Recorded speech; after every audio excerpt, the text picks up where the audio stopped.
नमस्ते। थर्ड आई में आपका स्वागत है। आज मंगलवार है लेकिन थर्ड आई आज कर रहा हूँ क्योंकि कल अभय दुबे जी का कार्यक्रम लग गया था, तो आज थर्ड आई कर रहे हैं। लोग कभी कभी विपक्षी पार्टियां या कुछ विरोधी भारतीय जनता पार्टी को भारतीय झूठा पार्टी बोलते थे। मैं ईस्टर्न यूपी में कैसे आता हूँ तो वहाँ पे भारतीय झूठा पार्टी बोलते थे। लगता था कि भाई ये किसी पार्टी विशेष को झूठा क्यों, क्योंकि कुछ लोग झूठ ज़रूर बोलते हैं लेकिन अब अपने चरित्र, अपने चाल चलन, अपने व्यवहार, अपना बाहर, मतलब ठीक है इलेक्शन हो रहा है, आप झूठ बोलिए, समझ में आता है कि आपको वोट मिल जाएंगे, लेकिन हिम्मत यह है कि लोकसभा के मतलब लोकसभा या राज्यसभा के में खड़े होके या पार्टी ऑफिस में मतलब दम के साथ बैठ के एक लोकसभा सांसद, पार्टी प्रवक्ता कितनी बेशर्मी से झूठ बोलता है। और अब ये बिल्कुल स्पष्ट है कि वो जब ये झूठ बोल रहा था तो उसको भी पता था कि मैं झूठ बोल रहा हूं, लेकिन चूंकि भारत में झूठ बोलने की कोई सजा नहीं है, क्योंकि झूठ बोलने की सजा होगी तो किसको सबसे पहले सजा मिलेगी इसको मुझे बताने की जरूरत नहीं, आपको ठीक से पता है। मैं बात कर रहा हूं सुधांशु त्रिवेदी, संबित पात्रा और निशिकांत दुबे की। इस पे जिस तरह से सुधांशु त्रिवेदी उस दिन चीख के कि मीडिया पार्ट ने ये कर दिया, एक फ्रेंच वो है पेपर है, उसने क्या किया है OCCRP, वो सारी रिपोर्टें तो अब आ गई। मैं थोड़ा सिलसिलेवार आज आपको इसी को समझाने की कोशिश करूंगा। मैं सबसे पहले मीडिया पार्ट ने जहां से इसका खंडन किया है, जो कुछ हिंदुस्तान में हुआ, उनके जो मीडिया पार्ट के जो पब्लिशर हैं और डायरेक्टर हैं कैरन फोर्टे, उन्होंने इस पे क्या कहा है वो सुन लीजिए। Mediapart firmly condemns the instrumentalization of its recently published investigative article about OCCRP by the Bharatiya Janata Party of India's Prime Minister Narendra Modi. Bharat के प्रधानमंत्री नरेंद्र मोदी जी की पार्टी भारतीय जनता पार्टी के इस झूठे बात का वो कंडम करती है। इन ऑर्डर टू सर्व, और ये आगे कहा, in order to serve BJP political agenda and attack press freedom. Bharatiya Janata party अपने इन सारे दुष्प्रचार, झूठ बोल के प्रेस फ्रीडम को खत्म करना चाहती है, ये उनका कहना था। आगे उन्होंने कहा BJP wrongly exploited media parts article in order to spread fake news that we never published. इन्होंने ऐसे कुछ नहीं किया, उस फेक न्यूज का उनके हवाले से इन्होंने झूठ बोला। सुधांशु त्रिवेदी जी का नाम लिया जा रहा है। मैं मीडिया पार्ट पे आऊं से पहले ये OCCRP जरा समझ लीजिए क्या चीज है, क्योंकि OCCRP आप पिछले 2-3 दिनों से रोज सुन रहे हैं, रोज बार बार कहा जा रहा है। एक इसको इसलिए समझ लीजिए कि है क्या। ये है organise crime and corruption reporting project OCCRP।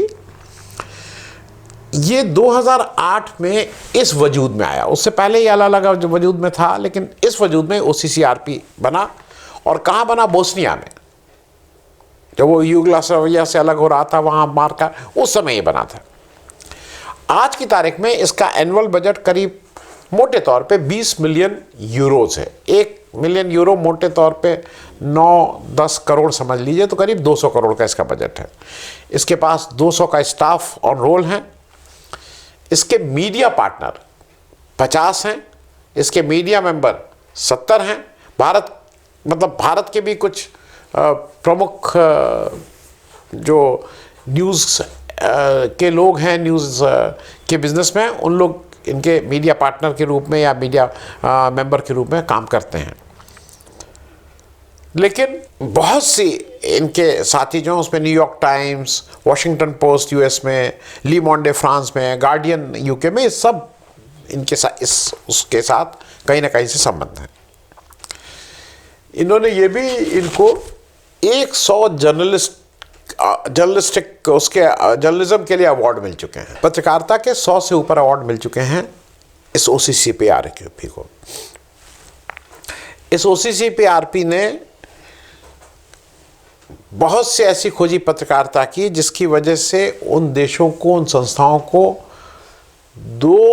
करीब 10 billion US dollar, 1 billion US dollar करीब 8,500 करोड़ रुपया होता है। 10 बिलियन US डॉलर करीब 85,000 करोड़ रुपए का लॉस्ट रेवेन्यू, जो रेवेन्यू चला गया था। जैसे हमारे यहाँ आपको याद है ना, कर्जा माफ, रेवेन्यू लॉस्ट, उस तरह की खोजी करके उस तरह के लॉस्ट रेवेन्यू को निकालने का काम किया है। ये भी है कि इनकी वजह से इस दुनिया के करीब 5-6 जो सरकार के प्रमुख हैं, 5-6 कंट्रीज़ में उनको जाना पड़ा है। और इसी स्टोरी को जब मीडिया पार्ट ने अभी 2-4 दिन पहले, दिसंबर के पहले सप्ताह में एक स्टोरी छापी, वो स्टोरी कुछ उसी तरह से स्टोरी छपती है। कुछ लोगों ने एक बैठ के एक आर्टिकल का, लंबा आर्टिकल है, वो उपलब्ध है, आप भी गूगल कर लीजिएगा। उसमें ये बताया गया कि जो US गवर्नमेंट डिपार्टमेंट्स हैं वो OCCRP को फंड करते हैं अकॉर्डिंग टू मीडिया पार्ट। और उसमें यह भी बताया गया कि जो US एड है, मतलब United states agency for international development, वो भी कभी एड की थी। उसने अलग अलग उसके उदाहरण दिए हैं। अब ये एक चीज़ इसलिए समझने वाली ये ज़रूरी चीज़ है कि क्लेम ये था इस मीडिया पार्ट की, इस आर्टिकल में जो मीडिया पार्ट में छपी, जिसको कुछ पुराने OCCPRK के लोगों ने छापा जो अब उनके साथ नहीं है। उनका क्लेम ये था कि पुतिन का कहना था कि US कुछ टारगेट करते हैं इस तरह के, उनको लाके, और कुछ कंट्रीज़ को ये टारगेट करते हैं, जैसे उन्होंने उस समय कहा था। और ये बहुत सी जिस कंट्रीज़ में इनका मुख्य रूप से वो करते हैं, और इस रिपोर्ट में पूरा छापा गया है। वो रशिया के ऊपर टारगेट है उनका, वेनेजुएला के ऊपर है, माल्टा के ऊपर है, साइप्रस के ऊपर है। अब ये पुतिन या इस तरह के लोग जो इनके ऊपर टारगेट, वो कहते हैं कि ये US के कहने पे होता है। ये बेसिकली इनका चार्ज है। लेकिन ये भी जान लीजिए कि 2007 में जब ये अभी बना नहीं था, शैशवावस्था में था, उस समय से यूनाइटेड नेशन डेमोक्रेसी फंड जो है, UND का जो फंड है, वो इस प्रोजेक्ट के लिए पैसा देता रहा है, अभी भी देता है। अच्छा, इसकी फंडिंग और कहाँ से होती है? इसकी फंडिंग US से होती है, इसकी फंडिंग यूरोपियन यूनियन से होती है, इसकी फंडिंग ब्रिटेन की सरकार करती है, स्वीडन की सरकारें करती हैं। सरकारें मतलब उनके अलग अलग विभाग, डेनमार्क हुआ, स्विट्ज़रलैंड हुआ, स्लोवाकिया हुआ, फ्रांस हुआ, इस तरह के बहुत से वो करते हैं। और आज जैसा बताया गया है कि इसकी फंडिंग मोदी जी भी करते हैं। अब आप कहेंगे मोदी जी कैसे करते हैं?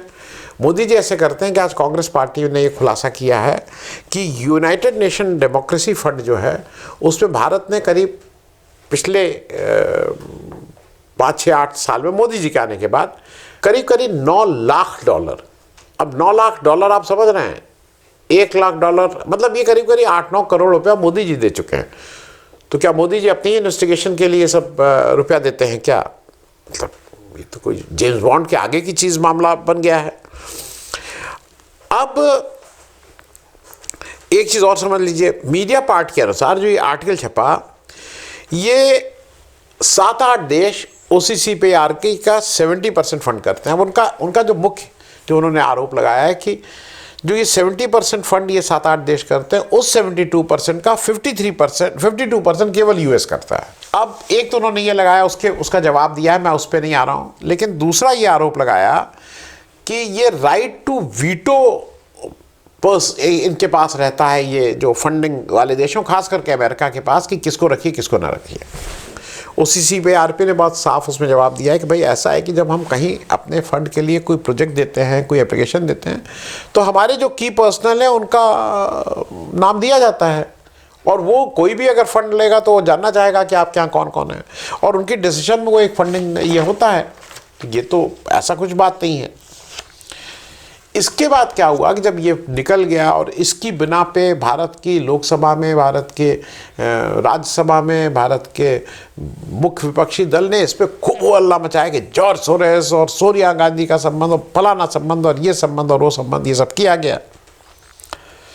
तो OCCPRP ने भी एक अपनी स्टोरी की, और उसने जवाब बताया कि जो मीडिया पार्ट में छपा है वो उसके पुराने कुछ ऐसे एम्प्लॉयज़ जो ड्रेस कंट्रोल, मतलब जो खुश नहीं थे, छोड़ के चले गए थे, ये उनकी तरफ से फैक्ट्स को डिस्टॉर्ट करके ये दिया गया है।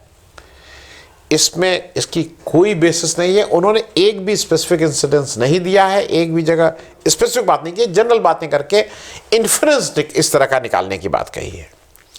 और फिर वायर ने 8 दिसंबर को एक स्टोरी की है जिसने उसने फ्रेंच का जो मीडिया पार्ट है उसकी पूरी बात और उन्होंने कैसे किया है, कैसे कंडम किया है, कैसे कहा है कि there is no involvement of US State Department या जॉर्ज सोरोस या इंडियन ऑपोजिशन कि टू डिस्टेबलाइज द कंट्री, इस तरह की कोई बात नहीं है। हमारे कोई आर्टिकल में बात नहीं छपी थी और ये बीजेपी ने केवल फेक न्यूज़, झूठी बात कही।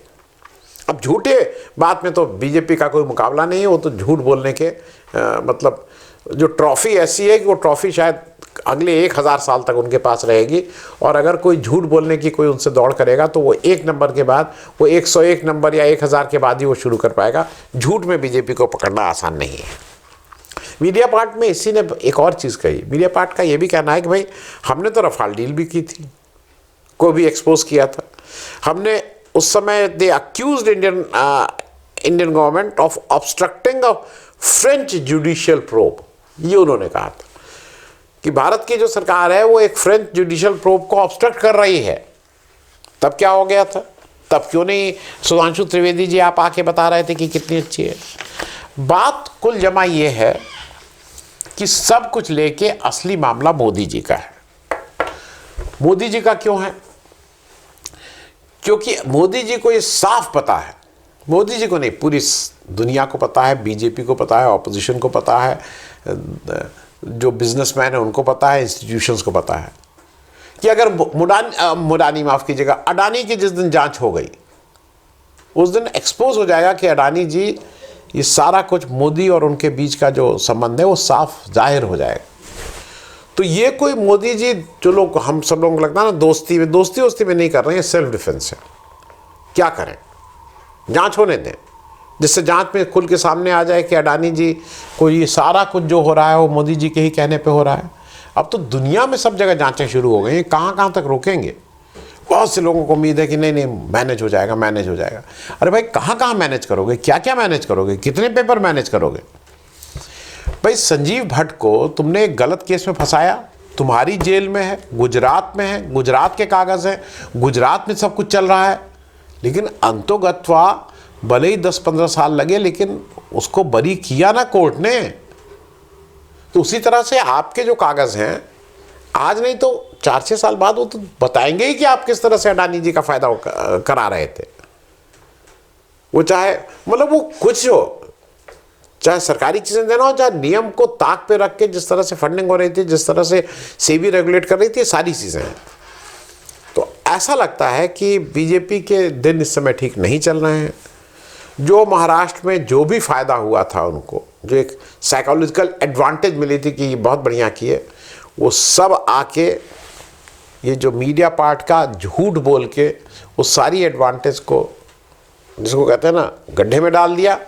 और अब लोगों को का विश्वास और गहरा होता जा रहा है कि हो ना हो अडानी जी की जांच तो होनी ही चाहिए। और लोगों को ये भी पता है कि जिस दिन अडानी जी की जांच हो गई उस दिन मोदी जी का भी एक तरह से मोदी जी की जांच वो मानी जाएगी। तो चलिए, इस झूठ को अभी तो और बढ़ेगा झूठ, इस झूठ का तो कोई अंत होगा नहीं, लेकिन फ़िलहाल के लिए एक तरह से अब क्या बोला जाता है, झूठे का मुंह गोरा, हम काला नहीं बोलेंगे, झूठे का मुंह गोरा हो गया है, झूठा और फूल के कुप्पा हो गया है, झूठा और खुश हो गया है। थैंक यू सो मच, बहुत बहुत धन्यवाद।